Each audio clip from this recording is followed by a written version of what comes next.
So, as part of our initiative to get more people interested in the sport of wrestling, as well as getting more people involved in their community, either coaching, mentoring, or through sports, we've decided to launch a show called Camp, the Coaching and Mentoring Playbook. Each week, we're going to have different guests on from the community, from youth sports, athletes, coaches, mentors, and they're going to be involved with talking to us about their process or their life experience. Now, one of the things we've been able to do with this is partner with Boston Neighborhood Network, BNN. That way, it's going to be broadcasted on local television as well as local radio. At the same time, we're going to be on YouTube, all the streaming platforms for podcast, and just getting as much out there so that we can hopefully motivate others to get back and coach and be involved and see the value of youth sports. So I was very excited to get this going. I have some of my youth working on it with me. So the first guest I had on, good friend of mine, Brett Poirier. When I first joined Beat the Streets New England, he was the director of operations. Since then, he has become our executive director. Now, Brett runs wrestling tournaments all across the country with Cap Wrestling. He's also been on the board of Mass USA Wrestling. And you can tell he's a great communicator throughout our conversation because he has a history in being involved with local access television. So I'm excited that this gives an opportunity for people to listen to Brett, hear about some of the stuff we're working on, and see where this goes. Each week, we're going to have new guests on, like I said, but it's going to be a fun experience for us, and hopefully, you guys enjoy. Hello, welcome to Camp, the Coaching and Mentoring Playbook on WBCA 1029 FM Boston, Boston's community radio station. I am your host, Shepard Vargo. I am also the Boston Program Director for Beat the Streets New England.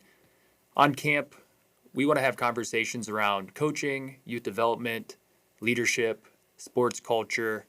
And today I have a good friend of mine, guest Brett Poirier, the Executive Director of Beat the Streets New England. Brett, can you tell us a little bit about Beat the Streets? Yeah, I mean, what's great is everything that you're talking about, that's what Beat the Streets aims, is how do we build, culture, leadership, youth development through the sport of wrestling. And so we use wrestling as a tool. So all we're doing is we use this sport to engage with our kids. I think it's the best tool for youth development. I mean, we can talk literally, we're about to talk for the next hour about how wrestling affects these kids. And so for me, it's the best sport. It's the best activity that teaches a lot of life lessons. We use that and we add on to it a lot of programming that enhances these kids' lives. I always like to say, I want the kids to be able to pick their future. I want them to be able to pick a path and do the things that they need to achieve that goal. And so we try to give them the tools to do that. Yeah, for sure. And I'm very blessed because it's something I'm very passionate about. I know you are as well. I've been wrestling for 28 years, going on 29 soon. And, being able to share that passion and joy and bring it into a new group of kids who've never been part of it before and seeing how that shapes and impacts their lives. You're going to hear about it on this show and then many of the other shows. But since we're talking about how wrestling shapes and changes young people's life, when did wrestling shape and change your life? What was that moment for you when you realized this is kind of my thing? I think for me, it wasn't so much what wrestling did for me, it was what other sports did. And I had, I'll never forget it. We talk about it. We've talked about this story a couple times. I'm 36 years old, and I still remember what my youth football coach said to me when I was in 6th grade. He looked at me, he said, "Brett, you work hard, you do all the right things, you do what we're asking of you, but go sit on the bench because you're not good enough to play." I sat out. I was, what do they call it? Like an 8-play kid. I literally would get 8 plays, and it would be in the first quarter, I get 8 plays, and then they benched me for the rest of the game. And so I never got to see the field. Didn't matter how good I practiced, didn't matter what I knew, didn't matter what I was doing. I got 8 plays and I'm out. So flip to the next sport is winter comes around, and I'm short and chubby. And so basketball was not the sport for me. But I found this thing called wrestling, and I started playing, and I was very, very lucky to have some really great youth coaches. It was the first year of the Kryptonite Wrestling Club. And all of a sudden, nothing else mattered except for how hard you practice, how well you're doing, what you're trying. Now nothing matters except for what you put into the sport. And so that is what got me hooked. It was like, I could choose my own path. I could work hard. I could get better at this thing. I could start to beat kids. I can start to do things. And all of a sudden, like, you're in the lineup now. You're wrestling through a tournament. And when you lost, it wasn't because some coach didn't put you in. You lost because you didn't do enough reps in practice. You didn't try hard. So for me, like, that's the story for me is every single kid matters. Every single kid in our program, on our team, in our practice room, they all matter because at some point they're pulling a life lesson. They're pulling something from wrestling. It doesn't matter if you're the starter. It doesn't matter if you're state champ. It doesn't matter if you do all those things. What matters is that you're getting from the sport the life lessons. And that's, as a coach now, like, that's what I get addicted to is like, I'm helping everyone in this room become a better person. Yeah, I mean, I was in a similar boat, like, fell in love with football, actually, and played other sports growing up. I really liked wrestling, but, I kind of grew out or didn't grow in to the other sports, right? And that's what's awesome about wrestling, right? Is everybody has a weight. Anybody any size can do it. There's going to be room for you. It's not playing a one-on-one game where, it's 11 versus 11 on the field or 5 versus 5 on the field at one time. Get them all in the tournament, right? Of course there's dual meet style stuff, but plenty of tournaments going on. Like, let's get everybody in the tournament, get them in the bracket, get them experience competing, get them experience wrestling live. And, there's just there's lots of opportunities, especially with how much women's wrestling is growing a lot right now too. So like, I think the involvement, like being immersed in the sport constantly gives you so many different things. I can talk about it for a long time, but what do you think someone takes away from wrestling that others don't? For me, I think the number one thing I think wrestling teaches is confidence. If you can get on a mat by yourself and challenge another person of equal size, and you're going to do that in front of your coaches, your teammates, your mom, dad, your aunts, uncles, your best friend, your girlfriend's in the crowd, like, everyone's watching you, and you can go out there and do that. And eventually what's insane is it goes from the scariest, most terrifying thing that's ever happened to you, and it flips. At some point it becomes your superpower, and at some point you're now like, not only am I not afraid of doing this, but now I can't wait to do it. And not only that, but like, I'm really good at it, and if I can do this, I can do anything. And that for me is like, I think, Dan Gable has a quote. Dan Gable is one of the greatest wrestlers ever, and he's very inspirational. He talks about how everything in life is easy after wrestling. Like, once you've wrestled, everything else in life is easy. And when I was an athlete, I used to think it was because wrestling was so hard that, like, yeah, of course sitting behind a desk is easy. Like, I used to wrestle. But it's actually, I think now that I'm coaching, it's really because wrestling prepared me for anything that can come. Wrestling gave me all these tools, this confidence, this life lessons. Like, it gave me all the tools that I needed, that no matter what's about to happen to me, I'm prepared, I'm ready to go because I wrestled. Yeah, the confidence, watching a kid. And a funny story is I had one of our athletes, she was an 8th grade girl, and she was so honest in like the sweetest way before one of her first tournaments. I think it was maybe her second tournament. And she just said, "Coach, I'm scared."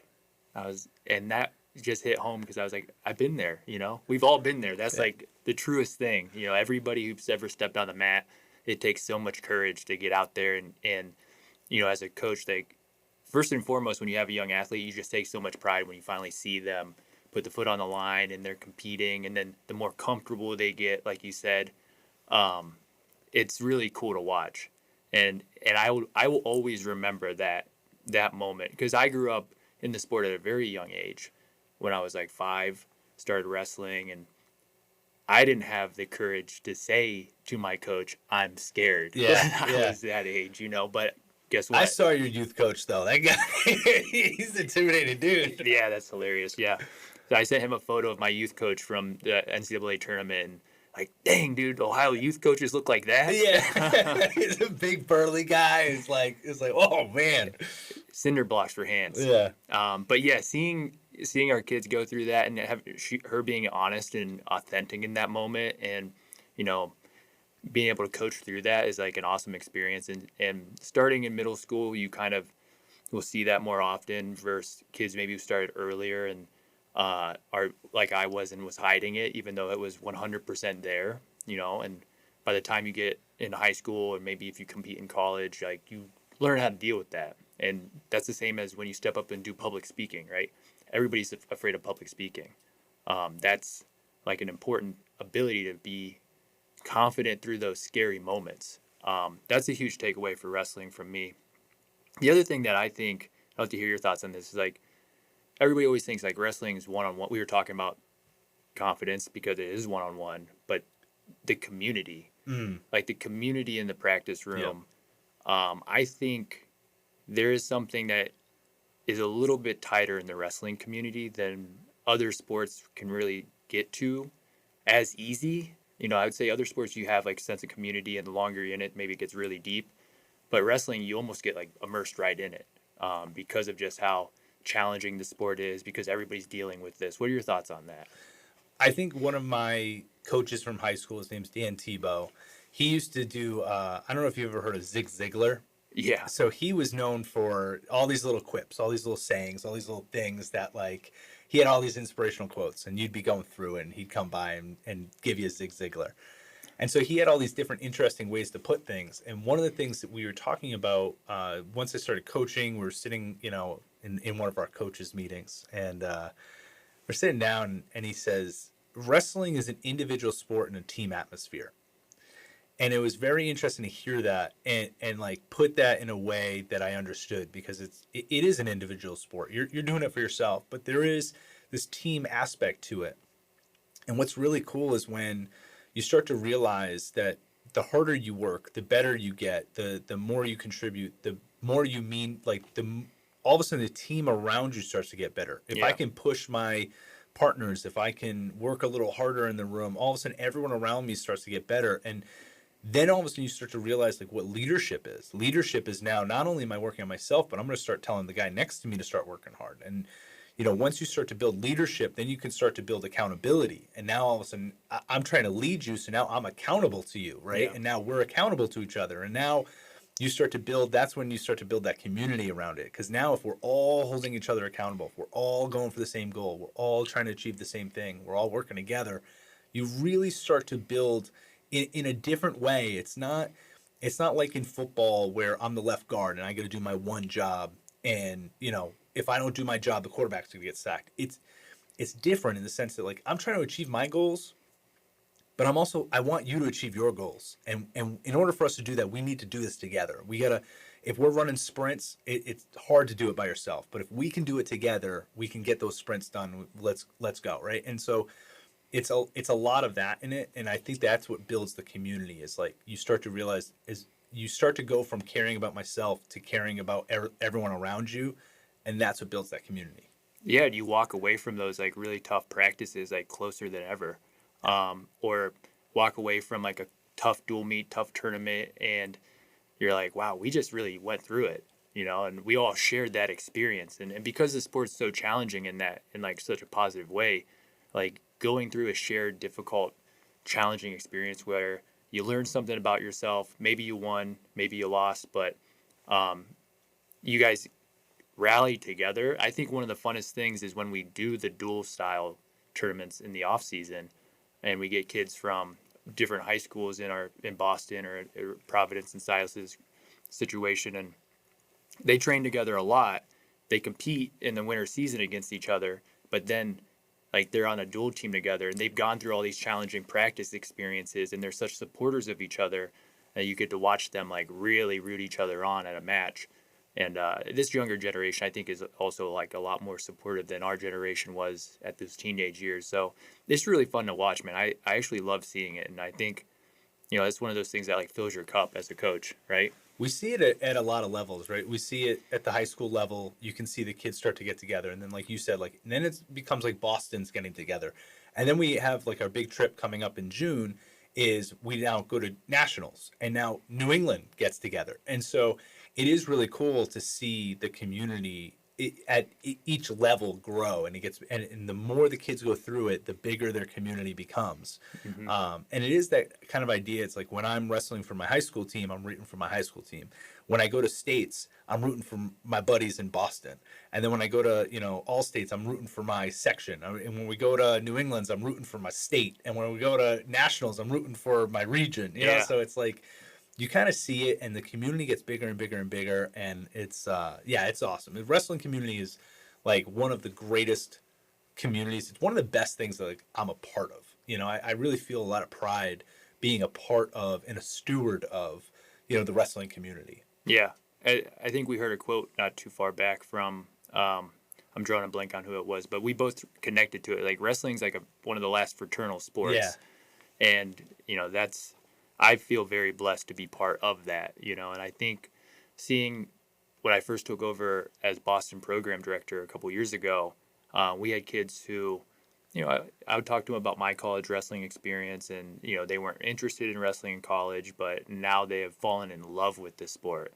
And now they're going to wrestle in college, and like they are like 100% diving into being part of that fraternity. And that's a really cool thing to see. And I know they're going to thrive. And we'll talk more about later in the show about some of our community initiatives, but just seeing how much leadership that they've developed, they're going to be great leaders on their college team. And the amount of agency that ends up happening in a city like Boston, where kids at an early age are taking the bus around, taking the metro around, getting from practice to practice.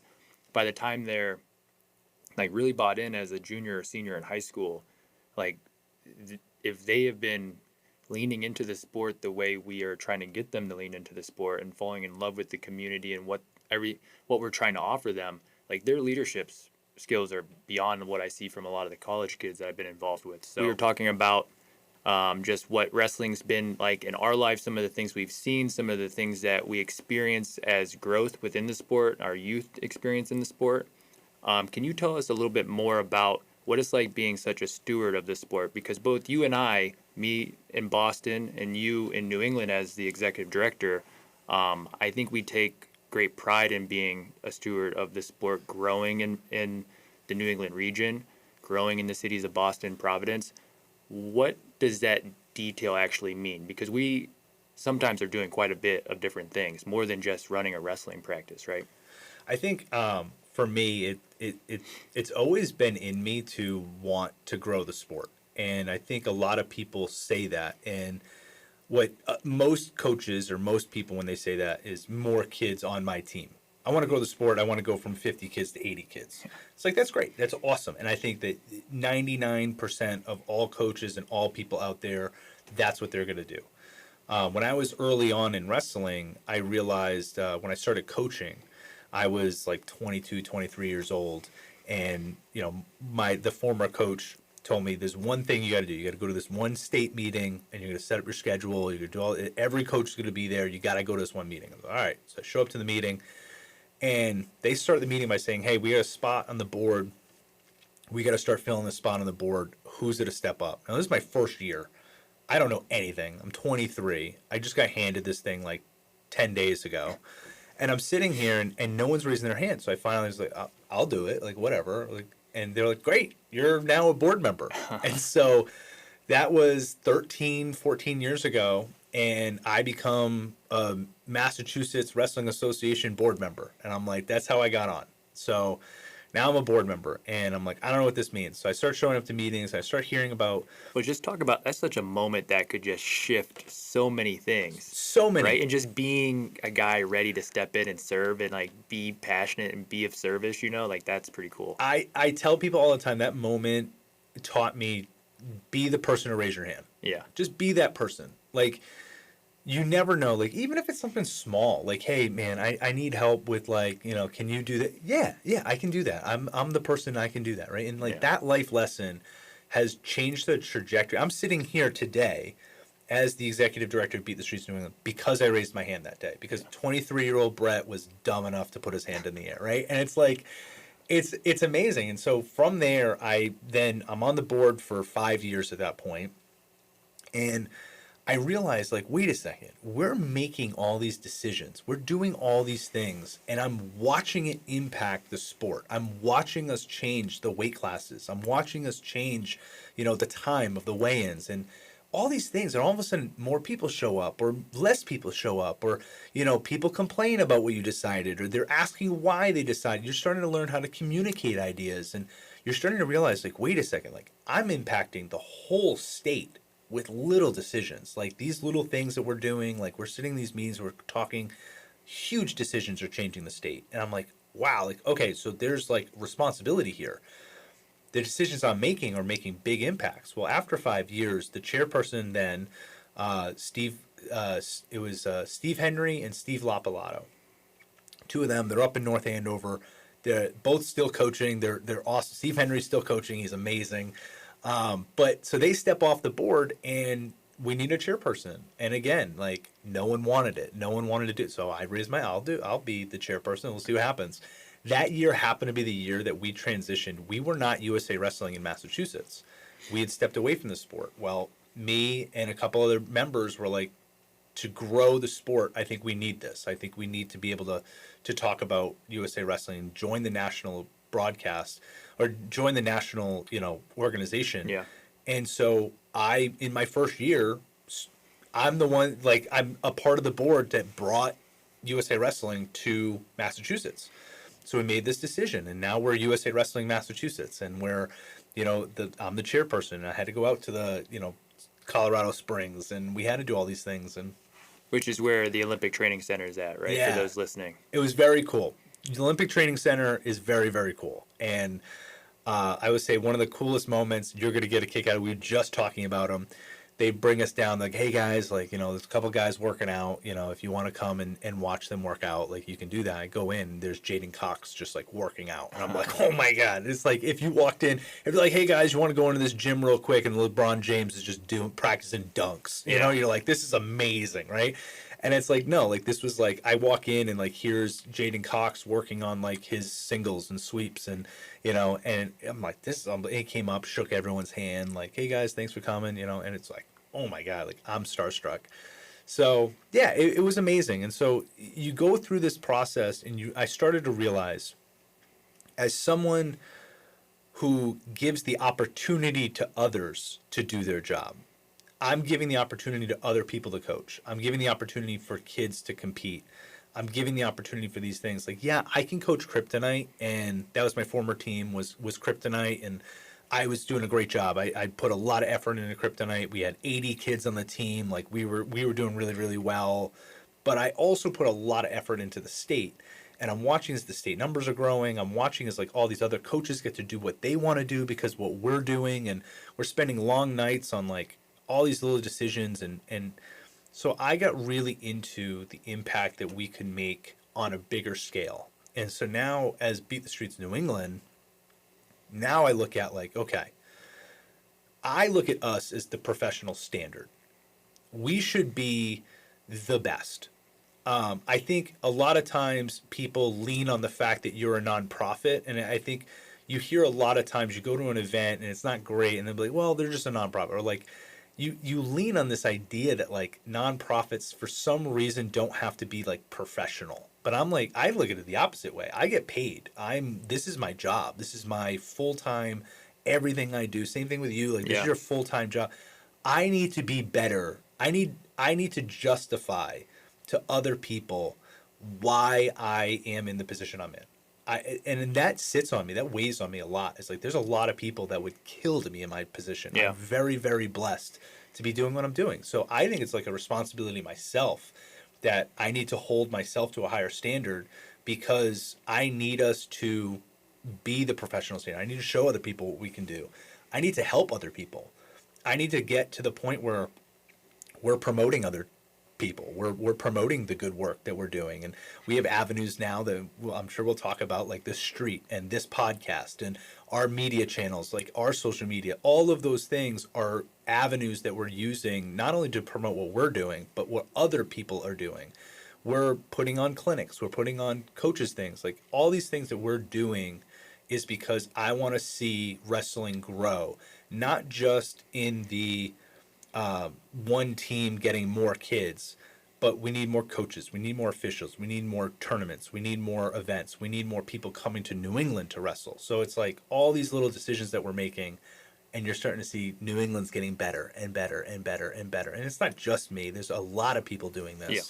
But that's what I look at as the stewardship of New England wrestling. Yeah, as someone who operates at a coaching level, at a program director level, and works with you on events, some of the media projects we're working on, we'll talk about the street and how awesome that is. And then other initiatives that are going on. Like I always say, like as a coach, I think it's like such a valuable and important responsibility to try to give the kids I'm around the best version of myself all the time, like so that they have a role model, a mentor, and they want to stay involved in the sport as long as possible. And then you take another step up. It's like, okay, how do I scale as much as we can so that we can get more kids into the sport? Because we're so bought in on what this sport's actually providing for young people and people in our community. And then like the next step up is like, okay, when you're scaling how many kids are getting in the sport, you got to get more events, right? You got to get bigger events. And when you have events, like you need referees. So before we talk about, some of the challenges of the event stuff we've had to go through because we take kids to tournaments, right? And there's like a challenge to that piece, the logistics, especially when you have, a wide number of kids from a city the size of Boston as well as Providence. You told me something that Colin, who's a great referee in the area, had said to you. Like, can you tell us about some of the initiatives that just happened recently, as well as we kind of started thinking about last year? Yeah, just the officials training program, right? Is that what you're getting at? Yeah. So one of the things that we noticed really quickly, and so one of the things that I do also on the side is I work with a gentleman named Desi Kaplan. Desi runs Cap Wrestling, and he is nationally recognized as someone who runs wrestling tournaments all over the country. He's one of the very best at it. He's a NASA scientist. He's a genius. We are so blessed to have Desi Kaplan living in Massachusetts. One of the things is like, for instance, he ran the numbers on every tournament that happened in Massachusetts. The first year that I came into the Mass Wrestling Board, one of the first things we did was changed all the weight classes because he was able to pull all of the numbers of every kid in Massachusetts and was like, hey, the weight classes we have, they're all over the place, and these are where our kids are actually sitting. We should change our weight classes to match this. And so we did. And it was like, and then we saw like all the weight classes spread out and they were more even. And so he has all this data. He's all this stuff that we're going through. And one of the things we saw was like the girls wrestling. Girls wrestling is one of the fastest growing sports in the country right now. I know you're super passionate about it. And yeah. So he starts to see like, hey, when we first started this, we would just kind of tack on like a girls wrestling division onto a boys wrestling tournament. And so you would have this like the boys wrestling, and there'd be like 200-300 people there, and then 20 girls would show up in the girls division, and you would put them together and have them wrestle. But then they end up going from just 20 to all of a sudden now 50 girls are showing up, and it's like, okay, the tournament's kind of pushing its limits. And then you get to the point where 100 girls show up. Well, now you're running like a whole nother tournament on top of this tournament. Yeah. So this idea that like all of this wrestling, all of these tournaments are starting to like break what they can possibly have.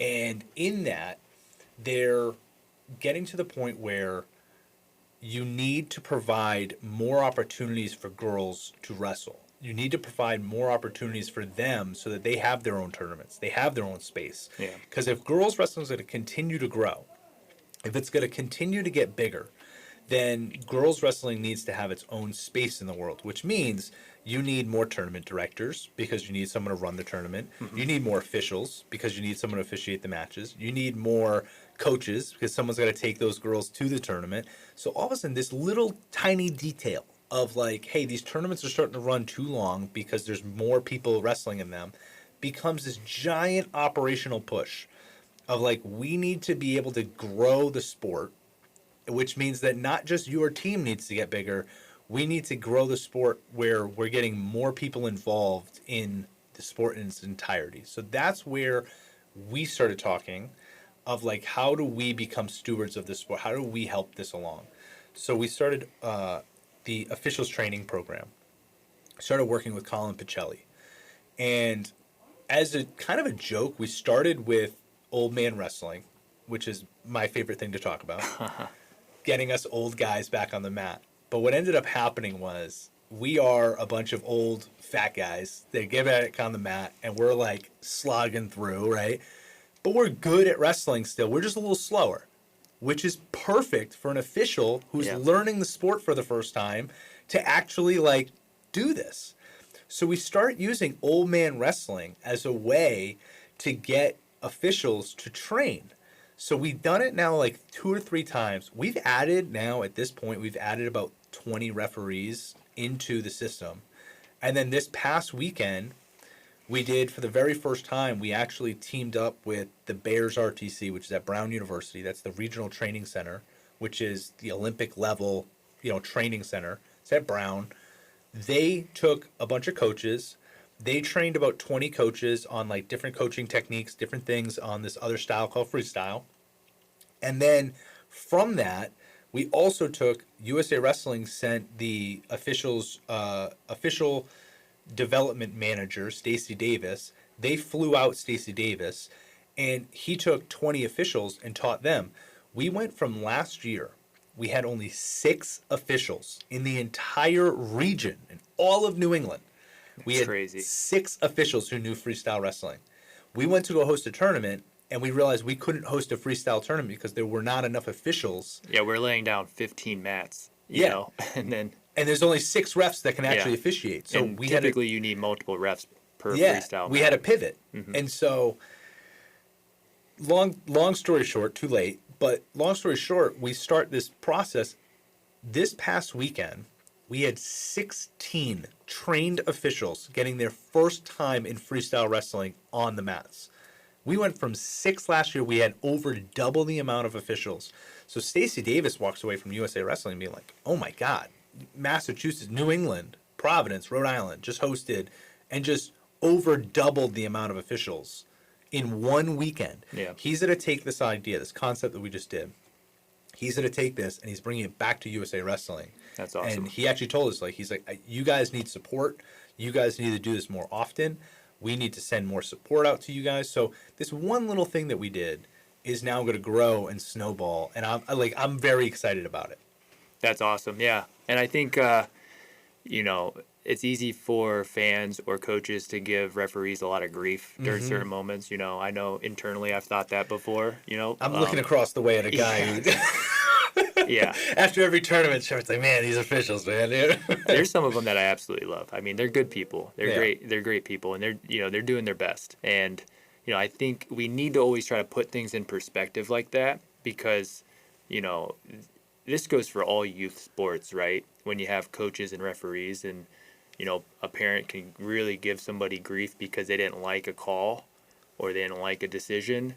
It's like, man, the people who are putting time and effort in to try to sustain this youth sport right now, like we got to give them a little bit of leeway, and try to be a little gracious and generous with them. And because we do need more referees in this. We do need more referees, and they care. They care deeply about doing their job well. Nobody wants to be that guy who missed a call or messed up a call, right? Like that's the last thing somebody wants. So we got to keep working on getting more referees so that we can host more tournaments. Speaking of hosting tournaments, we have a big tournament, Stars and Stripes. And this is kind of the origin story, right? We were going to do a tournament. It was going to be freestyle, turned back into folk style because we needed more referees last year. And we had this ambition in creating something big here in Boston, right? Can you talk about where this ambition came from? I know I could ramble on about it, but I want to hear you speak on it. Well, I think the ambition came from you and Silas. Yeah. Oftentimes, if people ask me, like, what's your job? And I tell them it's to rein in my coaches. Because if these guys had if you just let their passion just run, like the amount of wrestling and opportunities and things that we're doing would be insane. Brett, we need a new mat. We need another new mat. everything, right? So, which I love, right? Like if I had a job and it was to rein them in. That's what you want. I don't want to be the one to push you guys all the time. I would rather try to rein you in than to push you. And so for me, you guys, the opportunity came up was we want to wrestle more. Our kids need to get to the next level. In order to get to the next level, we got to find better competition. In order to find better competition, we need to travel. But if we're traveling and trying to get out there, this year you had 327 kids in Boston. You try to travel with 300 kids, you try to travel with more than 40 kids. It's a huge undertaking. And so we had to figure out a way that we could get the competition, we can get our kids, that level of competition, but we had to bring it to us. Yeah. Well, and the other thing is when you have a lot of kids and you're growing a program, right? And at the middle school level, you're getting new programs started. It's a lot for a kid and their families to sign off on, like going to some tournament that's going to be a long commute on a weekend. And then they have a long commute back. And then, the day's going to be a long day. It's a lot to ask for families. So we found that it's like sometimes really difficult to get kids to go to their first tournament because it takes courage, right? It's scary. Like we went over that. It's like a scary thing. So it takes courage. Two, they'll find the families might not want them to travel that far. Or the kid will be like, I don't, a good excuse to fall on is like, I don't want to go that far, right? So we really want to bring competition into the city to just make it easier for our kids to get awesome mat time and like have really high level competition, and just get after it, right? And that way you can get as many kids as you want matches. And we're trying to get teams from all over the country coming in now. Yeah. I think we host Boston Duels in September, and Stars and Stripes in May. It's a big event. Boston Duels is going to be another really big event. So the Boston Duels we're expanding this year. So basically, what we're finding is that there's a lot of tournaments right now in May, and there's no good weekend. There's never a good weekend. And you talk to people, oh, I'm going to this tournament, I'm going to that tournament, and we're sending the kids over here. But then my response has been, well, we're hosting one in September. Save this date, September 27th. We're coming back. We're going to have 20 mats. So Reggie Lewis Center, we're doing the field house and the gymnasium at the same time. We're doing 20 mats. And so that's where I think like expanding tournaments, making them bigger, but making them something like for us, there's so many benefits that I want to talk about is like there's so many benefits to us hosting something is more in order for our sport to grow. One of the conversations we constantly had with people was, why are you not doing freestyle? And it's the officials, coaches, athletes, everybody. One of the big things was travel. Because if you're going to do freestyle, if you're going to try the Olympic sports, if you're going to try the sport in the off season, you had to go to Jersey, Pennsylvania, Ohio. You had to travel so much because New England didn't host any of these tournaments. And if you were going to host a tournament, then like great, like some random podunk town in Rhode Island is going to host this random tournament and there's going to be 50 kids there. It's not a great tournament. So we came up with this idea of like, how do we make it valuable for everyone to come to this tournament? How do we make something big enough that people from outside of our region would want to come to? Yeah. And, I'm excited to just watch our kids compete, then next year compete again, and then them kind of like, wow, when they get to college or the next level, they're like, that tournament grew really fast. Like, that was a big tournament. And let's just see where it falls like 5 years from now. It's going to be exciting. And, because I'm often so close to the kids and part of the program and hearing their perspectives and stuff we're working on, like I always like to hear their takeaways, and then I get to pass them on to you. As program director here in Boston, I get to craft all sorts of things that I think are anchored in wrestling, but then lead into next level pieces of development for our young people, our high schoolers, our middle schoolers, even some of our college athletes like Abel, our executive producer of the show, right? So I get to use wrestling as a nice anchor to tie different type of things in. And one of those is getting kids to learn how to communicate, do public speaking, do storytelling. And since storytelling is such an important piece, I think, of some of the stuff we do in the summertime with our leadership program and kids learning how to go back and coach younger kids at community centers and developing those skills. What's some of your favorite stories that you've heard from either the Boston community or the Providence community, and just some of the storytelling tactics that we then can echo those stories onward? Yeah, I mean, one, I just want to say the summer program. I feel like we use this word program to gloss over like a giant thing that we're doing. So Shepard put together in Emerson College. They're allowing our student athletes to come in, and they're doing an 8-week program where 5 week, 5 weeks, sorry, Yeah. 5 week program where they come out of this program with a certificate from Emerson College. They're working on public speaking, leadership, sports management, like all these amazing skills. And it's literally because of what you did. And so, and now it's being replicated. We're trying to replicate it now in Providence with, either Rhode Island College or some of the other colleges down there. This concept that you created, it's amazing. And we gloss over a lot of things with just the word program.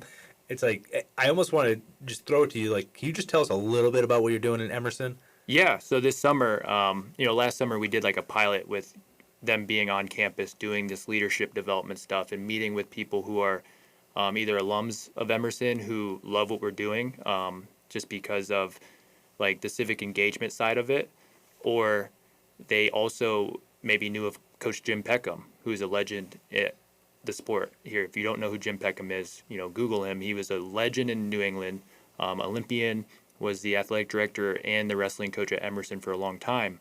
So there's this bubble of people who care about the youth in the city, that care about either wrestlers or athletes, that care about this kind of back and forth process. So with Beat the Streets New England, we were able to kind of tap into that, and we've been able to provide some programming through that. And then this summer, they're going to be there for 5 weeks, 4 days a week. And I was super excited because we got the gym space for morning practices, right? We got 8 a.m. practices. We got 9 a.m. lifts.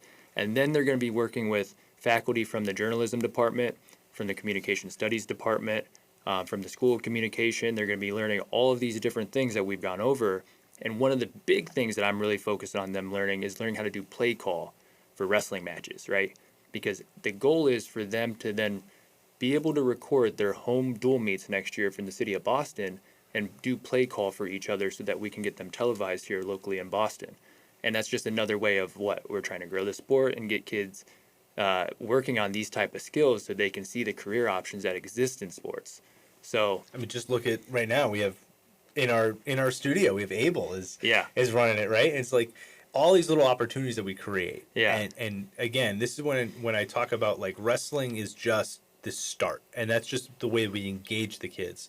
And so one of the things I love about this is if we take wrestling and we make these kids really passionate about it, you can then take that passion and shoot it off in a million different directions. Hey, you want to try a podcast? Like, do a podcast about wrestling. Yeah. You want to write, try to journal and write your feelings and learn how to like control your emotions. Like, you should journal about your wrestling journey. Talk about your goals. Oh, you want to learn nutrition and physical fitness? Like, do it through wrestling. Like, all these little things that we do from just the core foundation of wrestling.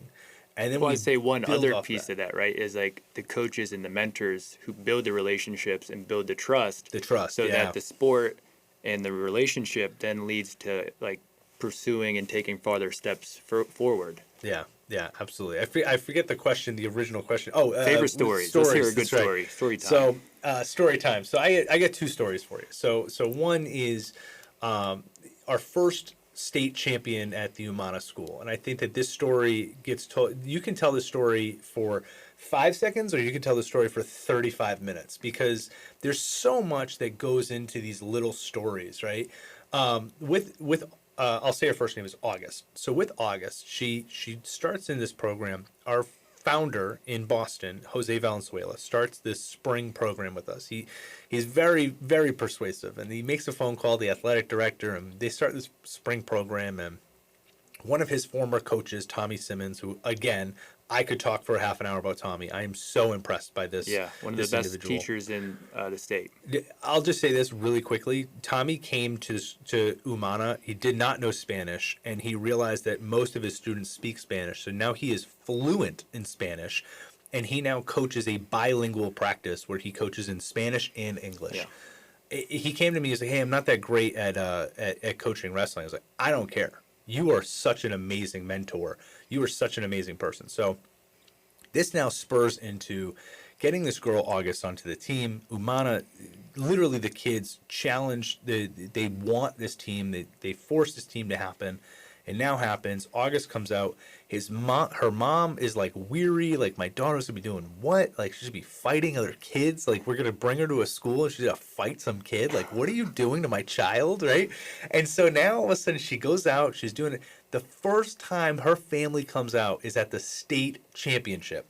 And I'm sitting here you're in her corner, and then I'm kind of off the mat. I'm watching you and Tommy are coaching her, and I look over to my left, and she has 20 family members wearing Go August t-shirts. It was awesome. It was so cool. It was amazing, right? And she wins the match. She wins the state championship.